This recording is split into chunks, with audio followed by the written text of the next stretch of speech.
Welcome to this week's edition of Freedom and Prosperity Radio, the weekly radio news magazine presented by the Virginia Institute for Public Policy. My name is Joe Thomas, and I remind you, you can find out more about us at our website, tertiumquids.org. And, of course, if you miss an episode of this, shame on you, but you can also catch up with us on our video podcast channel at YouTube. Look up Freedom and Prosperity Radio. Our first guest this week is Phil Kerpen, president of American Commitments. Phil, welcome back to the program. How are you doing today? I'm doing great, Joe. How are you? Excellent as well. Now, I know that the president has said on several cases, but you were just writing a beautiful piece on electric subsidies, which is, we go through all of the discussions about trade deals and everything else. We forget that there's quite a bit that goes on in this country where the government is trying to pick and choose winners and losers economically. Remind the listener about what we're doing to subsidize the Volts and the Teslas out there, and why they need to go away. Well, there's a vast sea of subsidies for electric vehicles at the state, local, and federal level all over the country. And, of course, at the local level, we see things like subsidized charging stations and access to HOV lanes and that kind of thing. At the state level, there are direct grants, tax abatements in many circumstances, like all the money Nevada gave Tesla to put their battery factory there. There are regulatory credits. California, in particular, and the states that follow them give about $15,000 worth of regulatory credits for each electric vehicle that's sold, which the purchasers of non-electric vehicles have to pay for because those manufacturers have to buy the credits. And then at the federal level, we've got the electric vehicle tax credit, which was passed back in 2007, and this was a tax credit of $7,500 for 200,000 vehicles sold for each manufacturer, and then it goes into a phase-out period. And it's on the table now and being heavily debated in Washington because the two largest manufacturers of electric vehicles, Tesla and General Motors, reached the 200,000 vehicle mark last year, and so they are now in this one-year phase-out where the credit is cut in half for 6 months, and it's cut in half again to 1/4 for 6 months, and then it's gone. And so if Congress does nothing, this will be that rarity of all rarities, a government program that actually ends.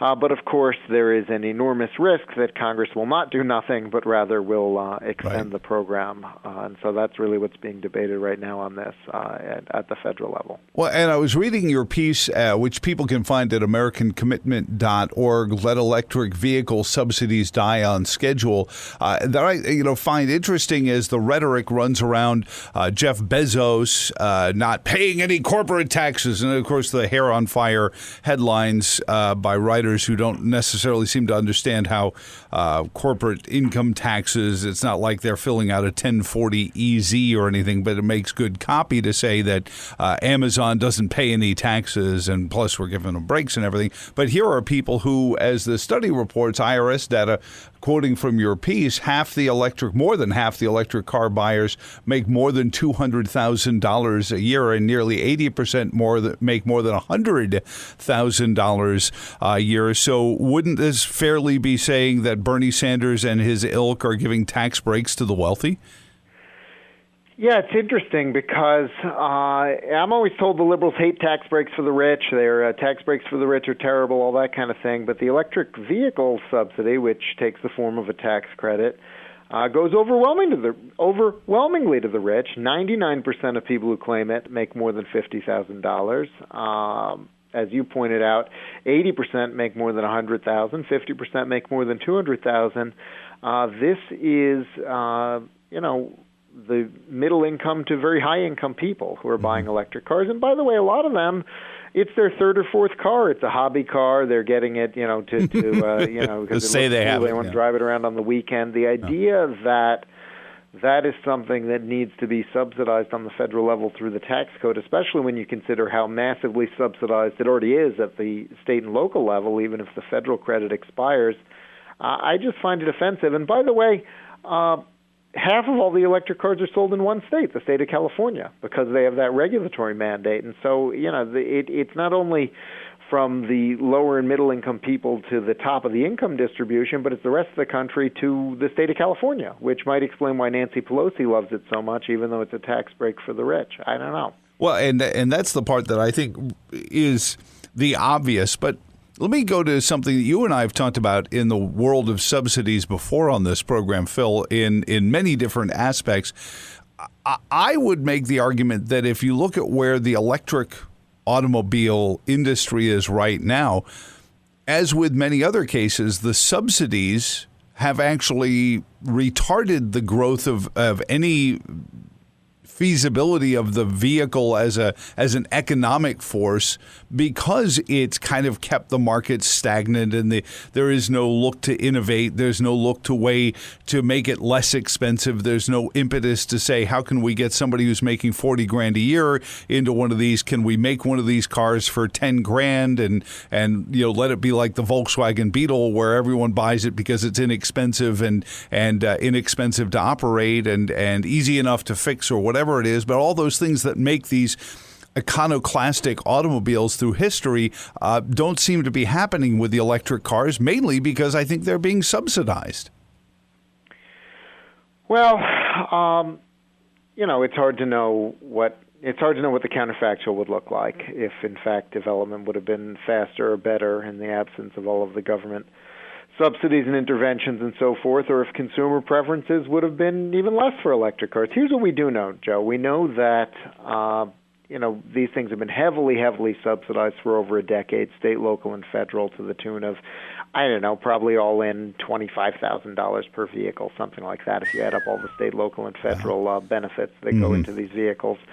And yet, there are only about 1 million of them on the road in a country with 270 million vehicles. And so whatever it is we're doing, if it's not actually undermining the development of these vehicles, as your theory suggests might be the case, then maybe the true demand is close to zero. I don't know. I don't know the answer. But what I do know is that these decisions should be made by willing buyers and willing sellers who either decide to spend enough of their, willing buyers willing to spend enough of their money to cover the cost of development and some return of capital or not. And, we shouldn't have government putting a heavy thumb on the scale and saying, we demand this technology. And by the way, the original logic behind this, the reason President Bush signed this, and this was President Bush, not President Obama, the reason he signed it was he said, well, for national security reasons, we're so dependent on foreign oil, we need to have electric vehicles, so if there's a supply disruption, our whole vehicle fleet won't be sidelined, and it was wildly wrong, and the assumptions behind it. This was when we thought U.S. oil production had peaked in the 70s and was in terminal decline, and we were heavily vulnerable to supply disruptions from abroad, and we would always be dependent on foreign oil. All this mentality, completely wrong. We're now a net oil exporter. We've surpassed the peak from the 70s. We now are at record high oil production in this country. We're in not only meeting our own needs, but we're exporting. And so, a lot of times government does things and they say, look, we've got to intervene. This is a special case. Republicans, this is a special circumstance where we can't follow our free market ideology. We have to do something. And then they're completely wrong. Yeah. And then the whole logic behind it is just completely not correct, it turns out. Well, and I think part of it is the conceit that says an elected official who may or may not be, pandering to a special interest back in the district, as they like to say. Just was thinking of this watching yet another Democrat throw his hat in the ring, Admiral Joe Sestak, who I recall beat a Republican whose whole campaign was, I still get the Marines to buy more Ospreys, even though even Marines didn't want to fly them, but they were manufactured in the district. And this was one of those waves where people said, but if nobody wants them and they're not safe, why are we still building them? Because they're, that's kind of where we are right now, Joe, on this, because, the original national security argument for this has totally fallen by the wayside. Right. There's no sort of economic argument that you can make, especially, when it's income redistribution from the bottom to the top, which I thought everyone was against. And yet, here we are, and, there's this huge effort, and they've even got, a couple of Republicans on board with it to get this cap lifted and extended. Why? Well, because all the auto manufacturers want to keep that money flowing, and all of their components manufacturers and all of the electric utilities that think that they're going to make all this money selling the electricity that people are charging the cars with. And so you've got all of these corporate lobbying interests saying, you've got to extend it, you got to lift the cap. And, look, we're in real danger here because this is the first time. If it doesn't expire as scheduled, if they extend the cap and lift it, that'll become sort of a routine, and they'll do it over and over and over, and the program might never end. I mean, we've seen this with so many government programs that were scheduled to end, and then they end up getting extended over and over and over again. And so if this one can be allowed to phase out on its original phase-out schedule, that would be pretty significant. Of course, what Congress specializes in is doing nothing, and so if they could just do that, we're in the phase-out. Right. I mean, we might actually win this. One of the things we do at American Commitment that's different from some other groups is we're very strategic about the issues we work on. It's not just about the issues that are important in an economic or a political sense. We pick things where we really think we could affect the outcome, a fight that we can't, that's not, that could go either way. And this is really one of those. This really could go either way. And so we got to shine a spotlight on it and let this phase out take place and let this government program actually end.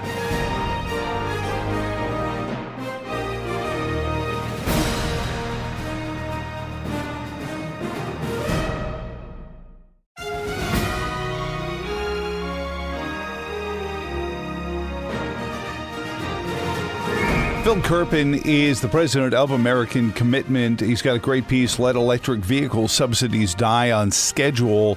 And I was thinking about this the other day. I was reading a magazine, and there was a big ad for, I forget which trucking company it was. It was a truck manufacturer, and it said, fleets now, entire natural gas fleets are available. So you can, if you're running whatever your logistics company is, you can get, all natural gas driven tractor trailers.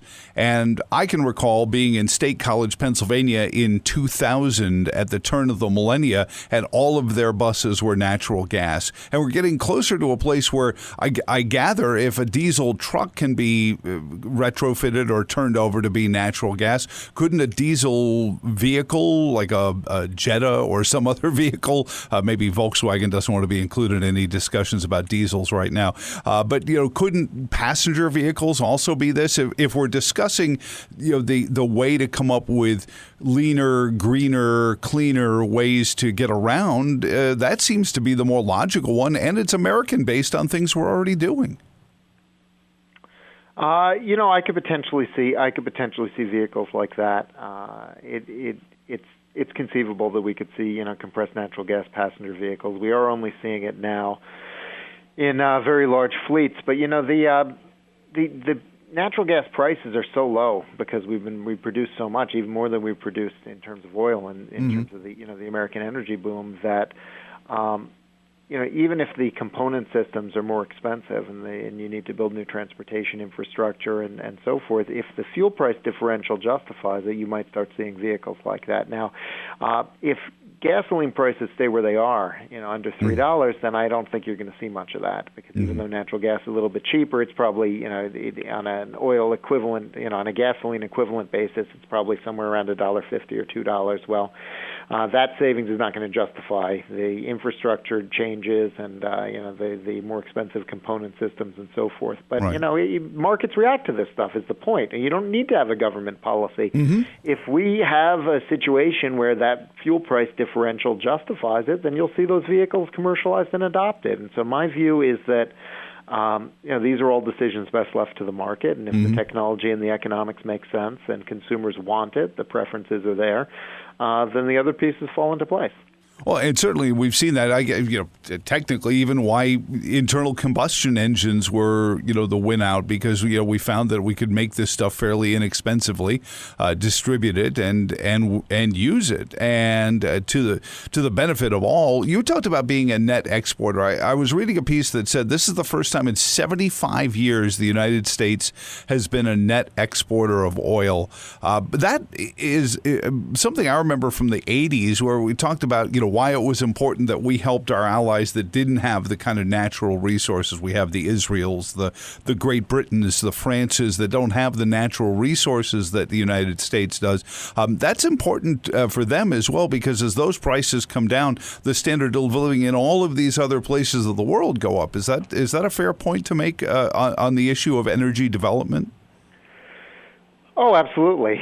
Look, I mean, if we can keep energy abundant and affordable, that has massive global economic benefits because energy is an input in every human activity, and so that's huge. And if you look at what's happening right now, which is very, very positive globally, geostrategically as well as economically, we've sort of taken the oil weapon away from OPEC and Russia as well.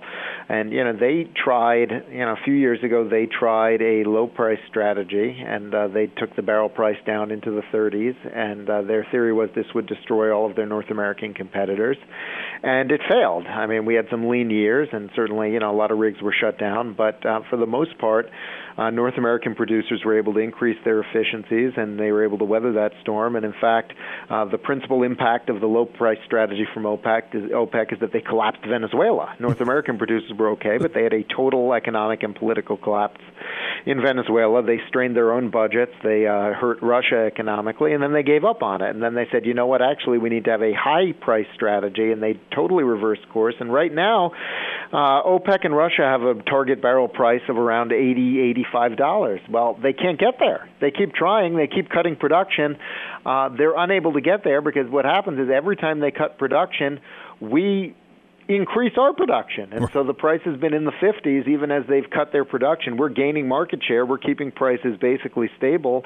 And their high-price strategy is a total failure for them. And so having the ability to have a really productive, really competitive, really effective, oil and gas industry in the United States has really taken the oil weapon away from OPEC, which has now failed with both a low-price attack on us and a high-price attack on us. They both, I think, sort of backfired on them, and our industry should be credited. The oil and gas industry in this country should be credited for being one of the major ingredients in the strong economy that we've enjoyed for the past several years.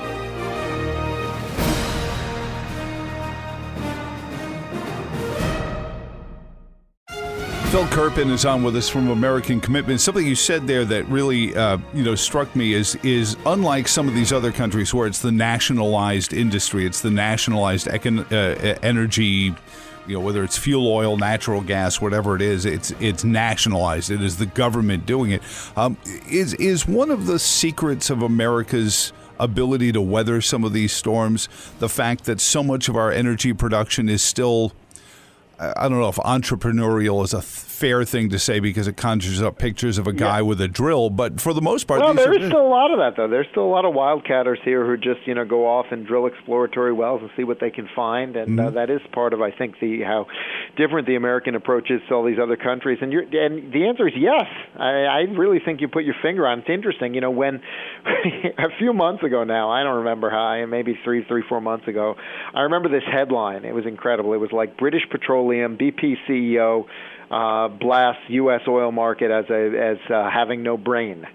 And he read the article, and it was like, I don't remember the exact quote, but he's like, the U.S. market is like this big dumb market that has no brain, and whenever the prices go up, they produce more, and then the prices come back down, and it's terrible because everyone else in the world is trying to get the price up, but that big brainless U.S. market, they just respond to the price signal, and it's like, well, no, that's what makes it great. And that's why the decentralized nature of an actual functioning market that responds to price signals is actually much smarter than a market that has someone in charge, some government bureaucrat. But I thought it was very interesting that he referred to that as, that we had no brain. But that in is fact, what we have millions of brains, which is why our system works better. I had this dinner with my kids, my millennial focus group, as I like to call them now, and we were talking about Adam Smith and Wealth of Nations because you realize that heck, I don't think I've lived in a free market world, and I'm 55 years old.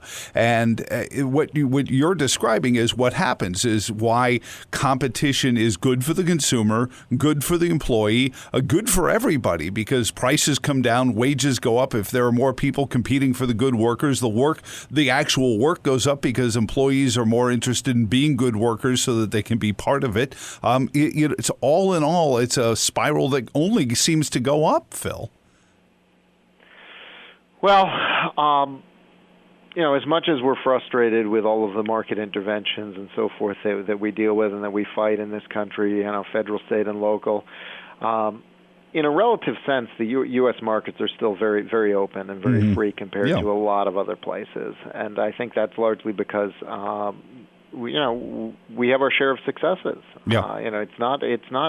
Over time, the slope line might be towards increasing government control and intervention, but it's a much gentler slope than it otherwise might be and has been in a lot of other places. And I think that. The interesting thing is that as much as you have sort of government intervention and control sort of in older established industries, you also have sort of this constant upheaval and sort of this reinvention and the creation of new industries which are initially almost completely unregulated and untouched by government, and then sort of that cycle repeats itself. And so it's easy to sort of get down on how sort of we're how far we are from a sort of a truly sort of blank sheet idealized free market system, but in general we're still doing better than most places. Yeah, and, true, absolutely. We can always keep improving and trying to win these fights and move things more in that direction. And thus, your piece at American Commitment, Phil Kerpen, to let this subsidy die. Are we being counterproductive by bringing it up on the radio, and maybe somebody's going to call their Congressman Jennifer Wexton and say, "I heard on the radio this is going to expire. You better fix it," or Abigail Spanberger or somebody. Don. Honestly, in Virginia these days, maybe, but I assume that the people who are listening to your show tend to be more conservatives than libertarians, and more likely, if they weigh in, to weigh in on the side of letting it expire. And I'll note that the House decided not to put this in their tax extenders package, which means they're probably going to put it in some other package of energy environment related tax extenders or something else like that, and try to make it some kind of Green New Deal, environment, global warming type thing. And, depending on what vehicle comes forward, it's pretty likely to be on something that passes the House on a pretty near party line vote, I would suspect, which makes the Senate the real fight. And frankly, your senators are pretty liberal, but that doesn't mean they need to support this, because as we've been saying, this is a redistribution of wealth to wealthy people. This is a tax break for the wealthy, and so I would hope that maybe there's an opportunity, to appeal to them on that basis. But as of right now, there's really no vehicle moving, no legislative vehicle moving that has this provision in it. We're keeping an eye on it. We want people to be ready and aware, and we'll let you know if it looks like there's going to be a vote or something happening on this. But as of right now, we're just sort of waiting and watching. I don't think that they're going to we forgot to extend this. Hey, somebody reminded me, now we're going to do it. They're planning to make a run at it sometime this year already. It's just a matter of, figuring out when they're going to go for it, what they're going to attach it to. Well, I really appreciate everything you do in general, in abstract, and in this specific case. Philip, you have a wonderful weekend, and we'll talk to you again very soon. All right. Have a good one, Joe. Coming up next, you may not have noticed this, but the president and his administration have actually radically reformed health care. Bob Moffitt from the Heritage Foundation is going to tell us about HRAs and how the president may have just undercut all of this Obamacare stuff next on Freedom and Prosperity Radio.